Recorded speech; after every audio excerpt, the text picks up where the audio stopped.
எங் வயசில வீடு பூரா வாயாடி குடும்பத்திலே நான் தான் மைங்கேடி பிசினஸுக்கு வந்துட்டே ரயில் ஏறி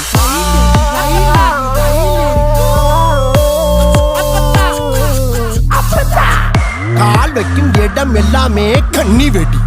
கான்ட்ரவர்சிய தாண்டுனே பிளான் பண்ணி சராசரி லைஃப் வாழ ஐ எம் நாட் ரெடி சர்வை பண்ண தேடிக்கிட்ட தனி வழி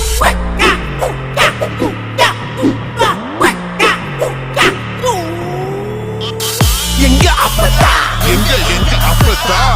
எங்க அப்பத்தா எங்க அப்பத்தா